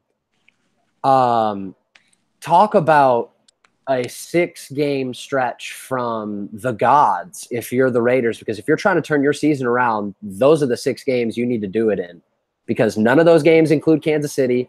None of those games include any really tough road tests. I guess maybe going to LA will be tough. Going to San Francisco won't be tough. Going to Arizona won't be tough. Defense has to play better. However, I will say I'm not ready to give up on the Raiders if I am a Raiders fan just yet. If they do lose on Sunday in convincing fashion, though, to drop to 1-4, I would say that the sky might be falling. And quick question for you, my man. What time is the absolute time that you got to be off? Well, I was just thinking that right now because I'm thinking that we might want to do the separate podcast for the NFC. What do you feel about that? I probably like 30 minutes tops. I would. That's my issue. I'd be totally down for that. I mean, I have plenty of time. I mean, I think we could get the NFC done in 30 minutes. Okay. Yeah, no, I'm down for it. Spend 7 minutes on each division. So yeah, that works. Cool. Real quickly, though, bada bing, bada boom. Do you have grades for each division in the AFC? AFC East for me gets a C. AFC East for me actually is going to get a C minus because again I think it's just the Patriots. I think it's the Patriots, dude. Like the Dolphins started off good, but like to say that they're going to be above 500, I can't say that. They're looking like a 500 team right now. But again, you still have two of the worst teams in the division, so I'm not going to really be that high on them because I think the Buffalo Bills are going to have the first pick in the draft this year. So like with that being said, they're not going to be a good division. If you can already predict who's going to be the division leader, I even think a C minus is giving them a lot of credit. And yeah, I don't know. Yeah. I think the Patriots being there gives them some sort of uplift, but the AFC North I gave a B. I think this is top to bottom one of the more talented divisions in the AFC. Maybe if not being able to put it all together as a football team from a standpoint. The Browns obviously may have found their savior. You know how I feel about the Ravens. The Bengals are playing better than they thought, and the Steelers might have a surge. I think that deserves a B from me. Yep. I'm going to go higher than you. I'm going to say A minus because I think they're the most interesting. I think they're the most – when I say A minus, I mean they're the most interesting division to watch. Like they're the most top to bottom. Like the Steelers are last right now in the division. And I don't see that ending. There's going to be a lot of competitive football going on. And I think the fact that you can't even count the Cleveland Browns, like you can't even guarantee that they're going to be fourth in that division. Like that's not even a guarantee anymore. So there's so much that could go on in that division that I think they're an A minus division. I really do. You want to know what makes that division even better though? What? Is that its interconference games is with the best division in the NFC South. In my opinion, and I'll spoil it right now. In my opinion, that's the best division in the NFL. And those two divisions have to play each other. So talk about interesting matchups. You get interesting matchups between those teams, and at every AFC North, NFC South matchup is interesting, including a game on Sunday between Atlanta and Pittsburgh, where let's just say the loser of that game is going to be in trouble. The AFC South, I have high praise for the Jaguars. Obviously, I think the Titans. It would shock me if they win a playoff game, outscoring teams by half a point a game the rest of the way. And then obviously you have two of the worst teams in the conference in there. I'm giving them a C minus. I think that's the worst division in the AFC. Yeah, you know what? I'm gonna agree. I think I'm gonna give them a C minus as well. I'm still gonna say it's the AFC East, but like they're right there. Like I don't think this is a strong division at all. I think the Colts again, not good. You can already kind of predict that this is going to be Jacksonville's division to win. Yeah. But you just feel it. Like you just feel it. I mean, just defensive wise, like they're going to somehow edge the Titans, and the Texans don't have it figured out, and that's pretty disappointing. But yeah. So I would give that a C minus for AFC West. Right now, while they do have the most interesting team in all of the NFL right now, just to watch, I still am going to give this. I'm going to give it a B because I think it's still going to be interesting and fun to watch what plays out in the AFC West. I think you can't count out the Raiders yet. They're 1-3. There's plenty of football to happen, but they got to start picking it up right now. I think depending on what they're able to do and what Denver and Los Angeles are able to do, I mean, it's going to be a wide open division still, like in terms of wild card. But I think Kansas City is going to win that division, so I'm going to give it a B. You literally took all the words out of my mouth right there. I mean, it's going to be a race for second place, and it might come down to whether the Broncos figure out how to stand out in one area, or if the Chargers can realize, hey, 10 yards is a first down. Maybe we should stop teams from getting those. Just a thought. Right. All right, NFC East. We're moving at about a pace of a little under 7 minutes of division, so let's get right to it. The Washington Redskins lead it at 2-1, and this is a team right now that also I think kind of lacks an identity. And year in, year out, people say what they have to say about Alex Smith and use the game manager tab as like a derogatory term. But do you remember the last Alex Smith-laced team that had a losing record? I think it. That wasn't on the 49ers? Oh, no, because it hasn't happened. I would say, I think the last time he had a losing record was like 2009 Niners or something like that, 2008, something bad like that. Like, it's been a while.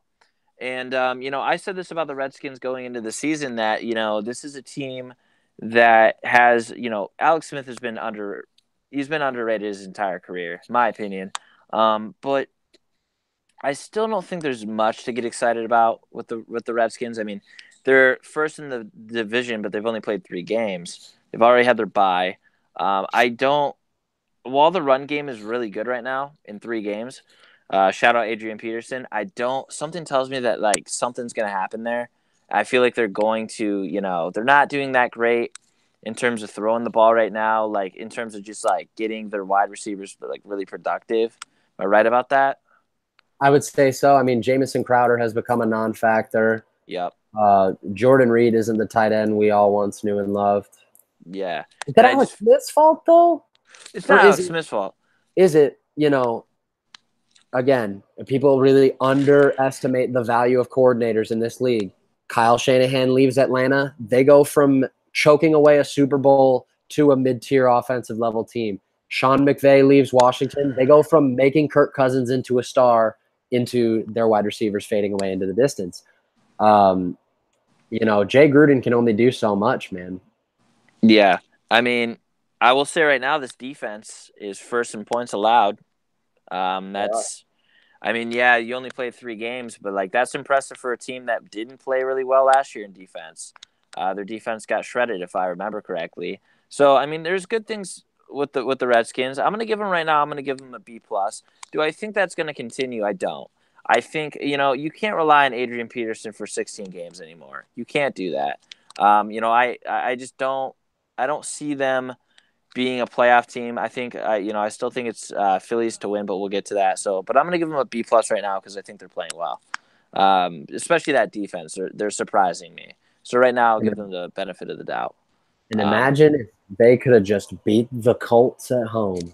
Yeah. Wow. Again, any given Sunday, my man. Any given Sunday. Yeah. What was your grade? I give them a B+. But actually, I'm gonna give them a B. Now I think. Actually, you know what? That's what I'm giving them a B. Yeah, because you lose to the Colts. I mean that's not great. Not to mention, not to mention if you're wideouts. Yeah. Yeah. Not good, okay. man. No. Not good. What do you think is up with the Eagles? Is it time? I don't think it's time to panic in Philly yet, but we all know those fans in Philly are some of the friendliest. Yeah. I don't really know what's going on with them right now. I would say obviously, Nick Foles starting off the season wasn't the greatest thing. I mean, they didn't play well against the Colts when Carson Wentz came back. Obviously losing last week to the Titans isn't good either. I don't think it's time to necessarily panic, but I think there's a lot of teams that start off 2-2 that end up being really, really good. Think of the Patriots a couple years ago. I don't think it's time to put the panic button on there. Again, I think the Titans are a team that, it was a competitive game. Both games they lost. I mean, you had Fitzmagic go off one week with I think it was week 2. So I think they've lost to respectable teams so far. Teams that I wouldn't give a terrible grade to. And because of that, I don't think it's time to like really put the panic button on them. Not to mention their wideouts haven't been healthy. Yeah, I was about to say let's let Alshon Jeffrey and those guys get healthy and maybe something else happen. The run game's non-existent too. Ajayi hasn't really got anything going. I think outside of week 1, when their defense kind of stifled Matt Ryan, it's not been all downhill, but I don't think they've looked better since. Particularly on defense. So I'm giving them a C+. What about you? I'm going to give them a C+ as well. I think they definitely have some kinks to figure out, but I think they'll figure it out. This is still a team that I still think is going to win the division. I think they're better than the team that's ahead of them right now. I guess is the Dallas Cowboys with the same record. So yeah, I still think there's a lot to be happy about with Philly. I think they'll be fine.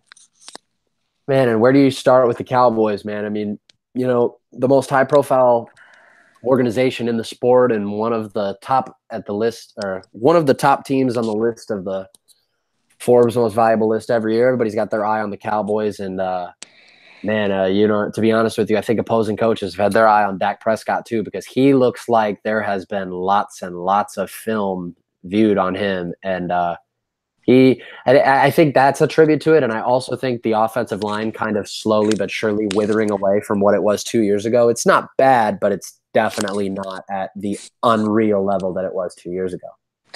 Yeah. I'm going to disagree on that because I watched them this Sunday tear apart the Lions. So I'm going to disagree on the offensive line, but I'm going to say this right now. Okay, yeah, that's true. They're second. Okay, yeah, but no, I still think. No, I don't think their still offensive think line's bad. No, I don't think their offensive line's bad by any stretch of the imagination. I still think they're top 5. You're right. I don't think they're the best offensive line anymore. I agree with that. I'll still say top 5. I still think they're good. But anyways, I'm starting to lose confidence in Dak Prescott being the guy. Slowly but surely, I am just every week I think he's going to go off, and then he doesn't. I mean, he doesn't really have weapons to throw the ball to. We got to keep that in mind. Zeke has been kind of carrying that team. I still think that signing Dez again would probably be the right move because they need something. Yep. But I'm going to give the Cowboys right now still like a C+. And the reason that I'm giving them a C+ is because, their secondary is not playing well. They're just not playing well at all. And then I just look at that team and I still think they're like an 8-8 team. Dak Prescott has not showed me since his rookie season that he's the guy. I just haven't seen it. Yeah, and I think another thing that's wrong with them is that, it's not that Tavon Austin is like a piece that your team gets in the offseason where everybody goes, woo, and goes nuts, and we're going to the Super Bowl. However, not only have they failed to utilize him effectively, they've really failed to utilize him whatsoever. Alan Hearn's another guy they've really failed to get going whatsoever.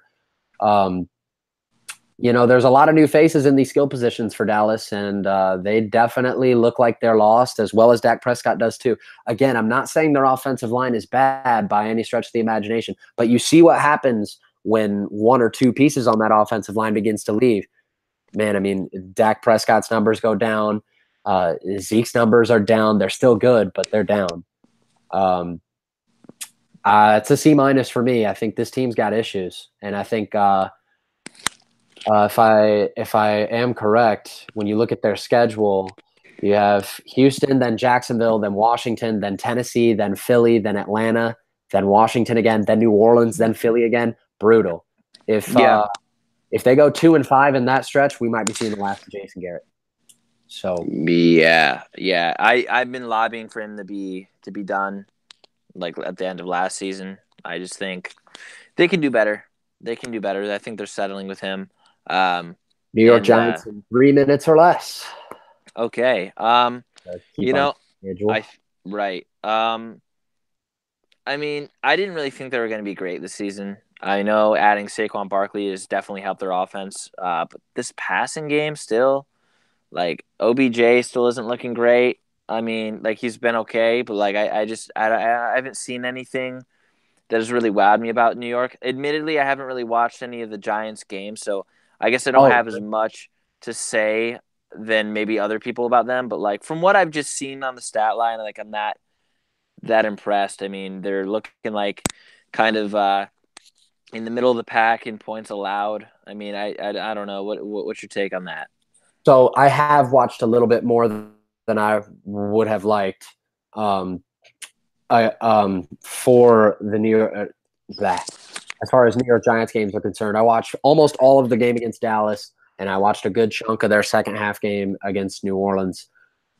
Here's the thing. This is the only team whose high-profile players, like the Eli Mannings and the Odell Beckhams and the Saquon Barkley, who has still been good, this is the only team in the NFL that I am going to give a pass to those high-profile situations, guys. I'm giving those guys a pass because you said you have not really watched them, dog. Watch them for 4 downs on offense, and you'll realize, oh, this offensive line – they've schemed with the other team and told them that they're not going to block. Dog, they refuse to block. It is one of oh man. I mean, I really think you could make a comprehensive case. It's the worst offensive line in the entire league.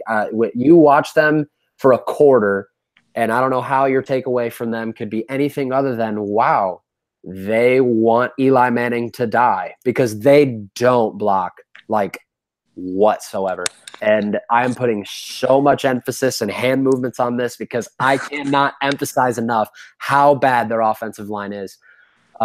It's so bad. So I'll give the rest of those guys a pass. And really, to be honest with you, that's the bottom line right there, man. I mean, they just have to block. Yeah. If they do that just a little bit, they'll be successful, but they don't. No, yeah. No, I mean, like I said, I can't really touch on them way too much just because I haven't really watched a lot of film for the Giants. Besides Saquon Barkley still finding a way to be productive, but yeah, I have been able to look at Eli Manning's numbers, and obviously, not watching the games, you immediately want to fault him. But if you're telling me the offensive line is the worst in the league and you're using hand motions, I'm gonna take your opinion on it and probably say they're probably god awful. Telling you, man, watch them against who they play on Sunday. Yeah, I forget, dude. Literally watch them for a possession on Sunday, and within 2 or 3 plays, you'll be like, "Oh, okay, that's what he was talking about." Yeah, they don't block at all. Yeah. Cool. So that's the NFC East, and honestly, right now, from what I've seen, man, dude, I'm gonna have to right now as it stands. I'm gonna give this division a C because I haven't been excited. There's been nothing that has excited me about this division. I mean, it's wide open, but only because no one's impressing. C+. And that's like the worst. Yeah, that's like the worst case scenario. I mean, yeah, C plus. Just because I think there's a high probability Philly kicks it into gear. Right. I agree with that. NFC North, man. How about them Chicago Bears? Did John Gruden know Khalil Mack could rush faster? Clearly he didn't, because he seemed surprised in an interview that Khalil Mack's playing as well as he's playing. Are you serious? Have you been watching the Raiders for the past 4 years and how dominant this man has been? Yeah, no, immediately, as a Lions fan, I'm not going to lie to you. I shit my pants when I found out the Raiders are trading Khalil Mack to the Bears. Like, I dreaded that. Because look at it. Look at where it's got them. They're first in the division. And dude, I'm not going to lie, they're looking like they could run with it. I mean, just blowing out Tampa. Mitch Trubisky, was shaky at first, but he's not playing bad. I will say this: he's not playing bad. I'd like to see more from him before. I know that he played really well last week. I'm gonna need to see more from Mitch Trubisky, but I'm gonna give the Bears right now I'm gonna give them a B plus. Wow. Here's my thing, particularly on Khalil Mack, and I there comes times where there are once-in-a-generation style of players on the defensive side of the ball, because once-in-every-generation kind of quarterback seems like pops up overnight all the time. You got 2 of them facing each other tonight on a Thursday night. Right. But once-in-a-generation defensive players do not come around every so often, and I'm talking the Lawrence Taylors of the world and the Charles Woodsons of the world and the Deion Sanders of the world. Let me just point this out. For Khalil Mack, when I look, I'm using profootballreference.com right now, and I'm looking at, there's like this little graph where it says on the left, defensive ranking, and it has like all the major stats, and then it has where they rank in every stat side by side. I see 3, 4, 2, 6, 2, 10, 2, 12, 6, 2, 2, 1, and 3. That's pretty good. Yeah, wow. I mean, that's from total yards, passing, and rushing, like down the line. Nothing in particular. Like 3, 4, 2, 6, 2, like a lot of 2s, a lot of 1s. They haven't a lot of rushing touchdown this year. I'm giving them an A, dude. I really am. Because I think you could recall on our preseason podcast, a lot of us were saying that it was a foregone conclusion that that's the worst team in the NFC North. And right. I don't think any of us predicted Khalil Mack having this big of a difference, but you clearly see a once-in-a-generation type of defensive standout, providing a team that has been a 4 or 5 win team for the past few years, and then having his energy feed off the rest of the defense, and it's apparent.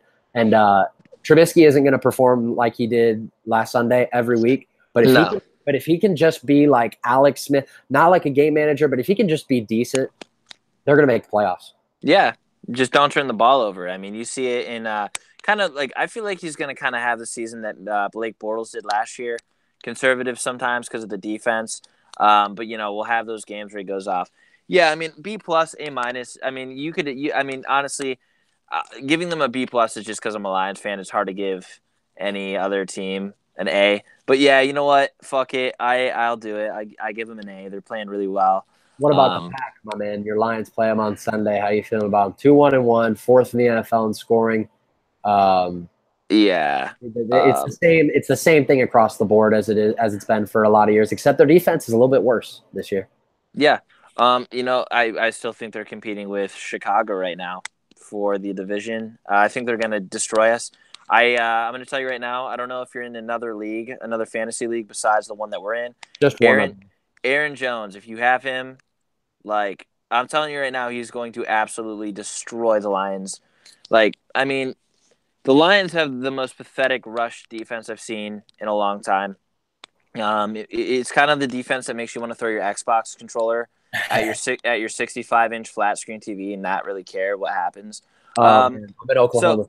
Trust me, I know all about that. Yeah, I'm gonna give right now Green Bay. I'm gonna give them a B. Just because B plus because I still think, I hate ties and they're unfortunately one of the 4 teams right now that have a tie. Along with the Vikings, obviously they tie Minnesota. But just I still think they're gonna be. Their offense looks unreal, and some defensive issues, but they've never really been the strongest in defense. They've never been awful, but they're kind of middle pack. I'm not worried about them. They've got the best quarterback in the game. They're going to be fine. They're going to kill the Lions. The Lions are going to drop to 1-4 this week, and that's what's going to happen. And I'm going to give them a B minus. We are a little bit pressed for time as of now, so let's go Vikings. Underperforming for sure. They could be in trouble if they do not win on Sunday in Philly, where they saw their season collapse last winter. Not a whole lot to like about the team so far. They got beat by the fucking Bills by 3 touchdowns at home. Yeah. The only thing I'm going to add with that, their defense is looking horrendous. I don't know what the hell is going on with that secondary, but they're getting destroyed. Kirk Cousins, though, it's looking like they made the right decision with him. He's playing like a franchise quarterback. I think they made the right move with him. The offense has not looked, besides the Bills game, which I think that entire team just looked bad. They've looked pretty good on offense. So, I'm going to give him the benefit of the doubt. He played really good against Green Bay. We just need more from Minnesota's defense. So right now I'm going to give him a C because I think the offense is still looking really good. But that secondary, it has to figure it out. I don't know if I can agree with you on the offense thing, man. I think their passing game's fine, but dude, dead last in the NFL in rushing, dead last in the NFL in rushing touchdowns, next to last in the NFL in yards per carry.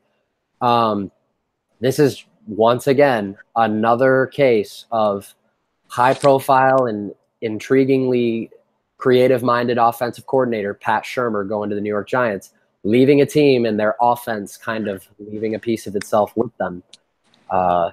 Man, I think that's written all over this team. I have to give him a C minus. I probably would have given him a C plus. You lose to the Bills by 3 touchdowns at home. That docks you almost an entire letter grade. I'm sorry. Yeah.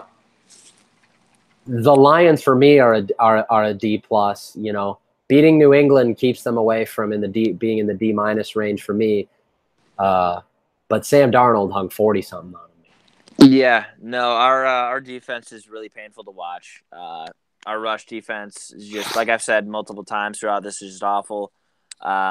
We have a lot to figure out. But one thing I want to say, because honestly, Davidson, I've been waiting 5 years to say this, so I got to say it. We broke the streak. We broke the rushing streak. The 100-yard rushing streak. That Reggie Bush was the last person to break 100 yards for the Lions in a game. It's done. And finally did it. It would have been fucking Kerryon Johnson from Auburn University. Yeah, and I'm excited about it. So I am really excited about this offense. But I'm going to give them a D. I'm going to even be worse than you because, again, while I'm a huge fan of them, I'm also one of their biggest critics. As you should be. I would say, though, Kenny Galladay. I'm emerging star at wideout. emerging star. Marvin Jones hasn't skipped a beat. Golden Tate's still that reliable guy. So they have a lot to look forward to on the offensive side. But if they don't figure it out on defense, they're looking like a 5-11 team, and that's just how it is because offense doesn't win games all the time. Most of the time, you need a defense. And if you're gonna, they already have 114 points allowed already, which is scary because I feel like it's gonna get worse. But yeah, so D. Yeah, I'm right there with you, man. And in the NFC South, my pick to win the NFC looks pretty good. I think the New Orleans Saints have separated themselves amongst the pack. They're a Drew Brees spin away from being 2-2 along with the Falcons. I actually am giving two teams an A in this division. I think the Saints and Panthers are both worthy of an A, both A minuses. I'm doing that in a pair, The Saints, outside of losing at home to the Bucs in week 1 when no one thought Fitzpatrick could have done what he did, they've pulled together 3 very impressive wins, and then Drew Brees looks to become the immortal passing yard leader in the history of the game on Monday night against the Redskins, which should be an amazing game in the Superdome. Panthers are 2-1, and I'm giving them an A- as well. I don't know why it's not coming to me. Who beat them? Oh yeah, Atlanta beat them in Atlanta. Again, like this division is really, really good. Atlanta's only win is Carolina's only loss. I think this is the best division in the NFL. I can't wait to see all 4 of these teams match up with AFC North teams too. If I can spitball them out too, man. I think the Bucs probably a C- at this point. Yeah, they've come back down to earth. They've come back down to earth. I think they'll be okay. I definitely don't think they're going to perform the way they did against Chicago every single week. Not every defense has a guy like a Khalil Mack again. And then the Falcons, I'm actually going to give them a little bit higher of a grade. I'm going to give them a C. They've been in every single game they've lost. They are just a couple of bounces of the ball away from being 4-0. They could have beat Philly. They could have beat Cincy. And they very well should have beat New Orleans. It's unfortunate they're 1-3. And like I said earlier, if they lose to Pittsburgh on Sunday, they might be in trouble. Right. Basically the same grades. I'm going to give the Saints an A-. I'm going to give the Panthers a B+. I'm going to give them a B+. Buccaneers C-. Because, again, I thought it was a boneheaded move to start Ryan Fitzpatrick. I was one of the only people who said start Jameis Winston because you're going to regret starting Fitzpatrick. And we could get into that or we couldn't.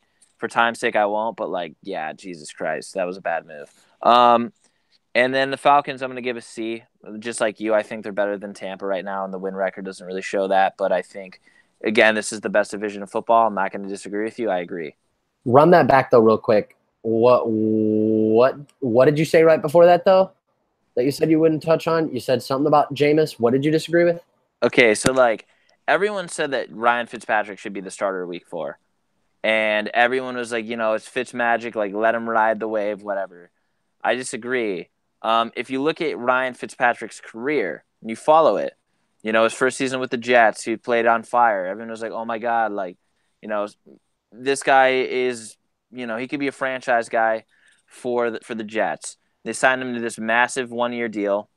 Right. Didn't pan out. They went 5-11. The thing with Ryan Fitzpatrick is he's going to have those games where he goes off. He is the best backup quarterback in the league. Okay, he's the best insurance policy you can possibly have. But when you're looking at a guy, you're going to start a 34-year-old veteran who is known for being up and down, and you're going to start him over your first overall pick in 2015, I think that's just a boneheaded move. I think you put all of the faith in Jameis Winston to lead this team and be happy that you go 2-1. I was not a fan of the decision when it happened, and then they lose 45-6. I don't think they would have won that game if Jameis started, but I think he always would give them a better chance to win because he gives them a higher floor, and I think he may have a little less of a higher ceiling, but who knows? Higher floor was the key word there, and I want to quickly say something about that before we go bang in the NFC West and get out of here. Here's my thing. I halfway, kind of maybe even more than halfway agree with you, probably 60-40. I think now do I think you start Jameis Winston and bench Ryan Fitzpatrick, who just became the first quarterback in NFL history to throw for 400 yards in the first 3 games of the season? Honestly, no, I don't think so. They were a final drive that gone wrong and a couple of red zone turnovers away from being 3-0. and beating teams that a lot of people had really high on their boards earlier in the year. New Orleans almost beat Pittsburgh. Here's the thing, though. I'm very all over the place on this. I think that they should have started Fitzpatrick. However, down the road, and would maybe starting Jameis the week after their bye in week 6 have made sense? Yeah, because Jameis Winston's contract's up. So you need to figure out if you're going to be able to financially and cohesively want to invest yourself financially in this guy who you spent your number 1 overall pick with, and you're not going to do that starting Ryan Fitzpatrick. So I do agree that Jameis Winston needed to play. I just don't know if I agree that he needed to play coming off the games Ryan Fitzpatrick did play. And on top of that, I also disagreed with benching Ryan Fitzpatrick midway through the game. I think that disrupts a lot of shit. And anyway, NFC West, LA Rams A+, best team in the NFL. Don't see a flaw in them. They are literally excellent at everything. Their defense can kind of tend to get a little bit cozy and content whenever they get 2-score leads. I think that's shown when they allowed 31 to Minnesota.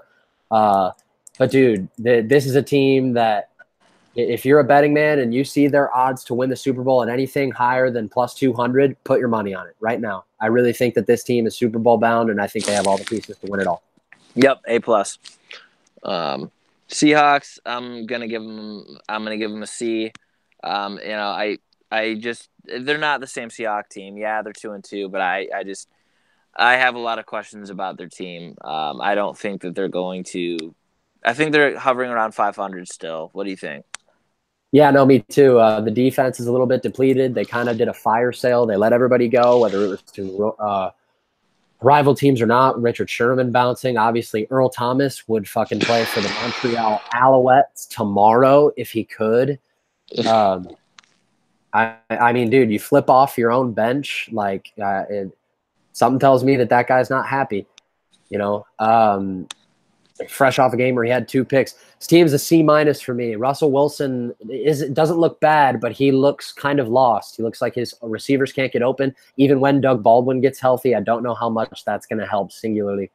My poor 49ers, man, I'm going to give them a C- too, because even with Garoppolo, they didn't impress me all too much. Losing Jerick McKinnon too. I mean, they're not as bad as the Colts, but they're one of the most hindered by injury. They're one of the teams that's hindered by injuries the most in the NFL, and feel bad for 49er faithful. Yeah, I don't think they would have been a great team with Jimmy G this year again. I thought they were around 8-8.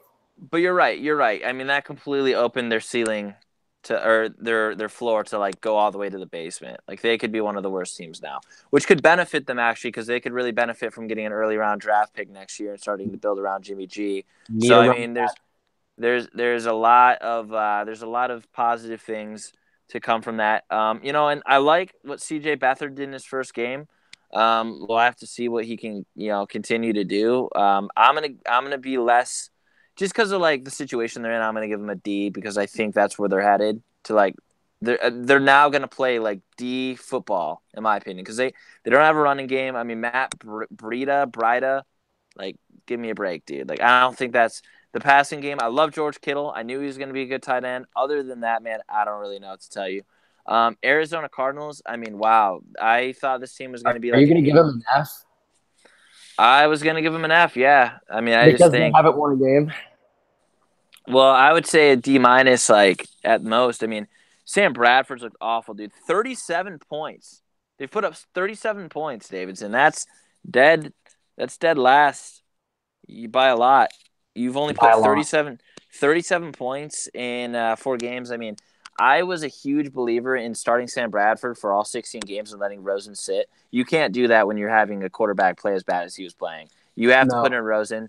And you know what? Rosen, while he didn't play good in his first game, he played okay. Like, better than the stat sheet would tell you. He made some really good throws. I think they're going to start winning some games, but they're still going to be, I still think that now they're looking like a 4-12 team to me, 3-13. They're looking like a garbage team now because Larry Fitzgerald has been, I mean, he's got the invisible cloak on. He's been doing some Harry Potter shit. It's hard not to give them an F. They're dead last in almost every single offensive category, dead last in points, dead last in yards, dead last in passing yards, next to last in passing touchdowns, dead last in turnovers on offense. I don't know. I think I want to give Josh Rosen the benefit of the doubt, though, and maybe let that play out a little bit more before maybe in 4 weeks when we meet again, I might give them an F if they're 0-8, but I'm going to give them a D- today and let them know that they got lucky. Yeah, same here. And all right, man. We got through it. Yeah, sorry we went over a little bit, but always appreciate having you on. And I know it was a little bit of short notice. I know you're feeling a little bit under the weather, so I appreciate you being a trooper, my man. Hey, thanks for having me on the show again. And, I can't wait to do this in 4 weeks. So, hopefully the 49ers and Lions can get some wins. I mean, I know we're not fans of, the best ball clubs this year, but, I'm going to slowly transfer to the Browns bandwagon for a little bit. Just because they're exciting to watch, and like all of my friends here in Athens are Cleveland fans, so it's fun to watch. And we'll see what happens, man. I'm interested, but these Rams are looking good. So right now, I'm going to predict Rams and Chiefs Super Bowl. What are you thinking? I think a lot of people would agree with you. I still think I wouldn't count out New England. Like I said earlier, I think Baltimore is a team no one wants to see. New Orleans, when they play in that dome and at home, anything can happen. But definitely on paper right now, it seems that there's a collision course brewing between Kansas City and LA. Yeah, absolutely. Well, cool, man. Well, this is fun, like always, and I'll see you next time. All right, that'll do it for episode 46. And thank you to my man, Ben Hertz. And thank you to you, the listener. And we will see you next time. And we will do this again in 4 weeks, my man. Cool. See you later, brother. All right, see you, man.